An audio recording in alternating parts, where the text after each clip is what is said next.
It's cookie season and I'm making my absolute favorite shortbread. The base recipe is only 3 ingredients, but the flavor possibilities are endless. Today I'm adding saffron and pistachio to mine to give it a festive touch, but even plain, these will impress everyone you know. If you want your baked goods to turn out predictable, use a weighing scale. Add salted butter. Make sure that you don't have to add salt to the dough. I use some granulated sugar because the sugar crystals are really small and they dissolve easily. Let's remove the weighing scale now and cream the butter and sugar. It'll look like it's not coming together, but it will. If the butter is softened, it'll work perfectly. Once you see the butter become creamy and fluffy, you know it's done. This is a good time to add any flavorings. I'm adding saffron here because I want to give it a lovely, luxurious holiday touch. A little bit goes a long way. Mix that in, and now we are ready for the flour. So let's slide the weighing scale back in and add the flour.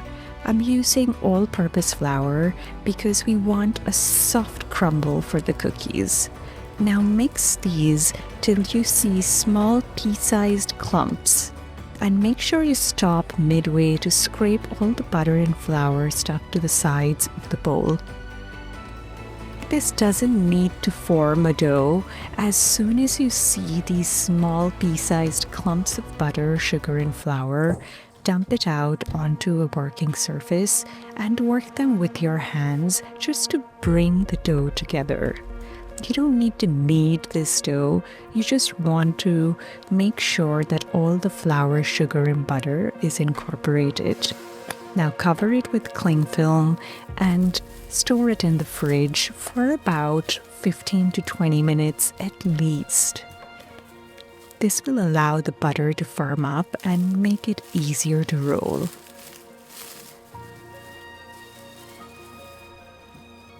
Now I use a parchment paper to roll out this dough because it makes sure that I don't have to use any extra flour. Adding extra flour makes the cookies less crumbly and more doughy. Make sure you get the edges as well.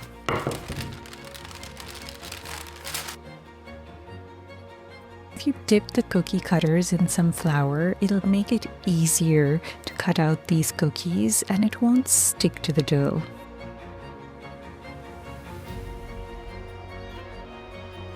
I'm going to cut these out and re-roll that extra dough that we have left.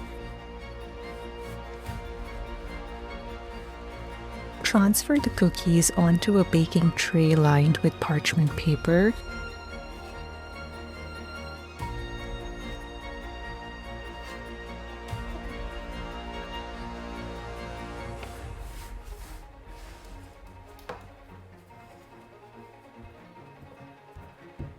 Now let's use the same parchment paper to roll out this dough. The more you work this dough, the tougher the cookies are going to become, so try and avoid doing this too many times.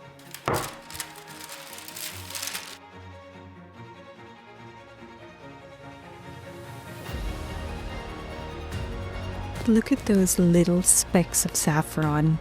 That will add so much flavor.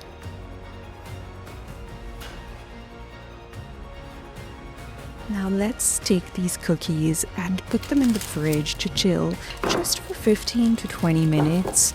The more you chill them, the firmer they will be when they go into the oven and spread less. 325 degrees for about 10 to 12 minutes is all you need. Let them cool on the tray for 5 minutes because they're fragile, and then move them to a wire rack to cool completely before we move on to the next step, which is the most fun part, decorating the cookies. The one on the right is the one I re-rolled. Look how much it shrunk. Let's melt some white chocolate now and pour it into a tall, narrow container so it's easier to dip. and get our garnishes ready. Dip each cookie a third of the way into the molten white chocolate and drip the excess chocolate off. Make sure you spend some time doing this. I definitely got a bit too impatient. The other thing to note here is to do this in batches so your garnishes stick to the chocolate before it sets. If you want more such tips to make flavorful cooking easier, sign up for my weekly newsletter. I have these pieces of roasted pistachio that complement these flavors wonderfully and remind me of the Indian shortbread cookie, naan kadai. I also add a little bit of dried rose petals to give it a lovely floral fragrance and a festive touch.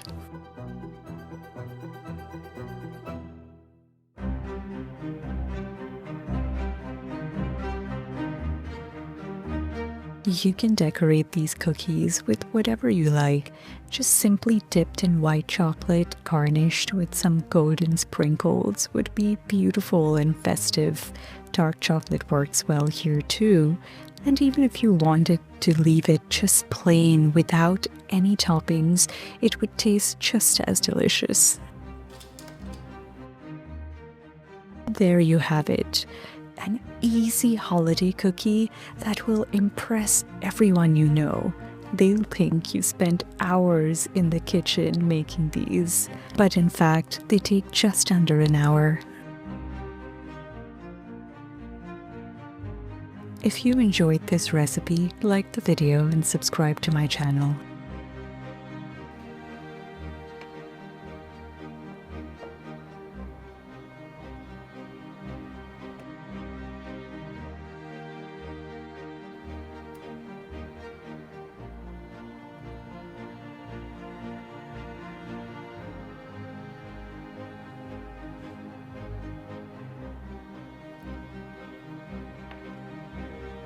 If you love these delicate floral flavors, you will absolutely love my gulab jamun video. Watch that next.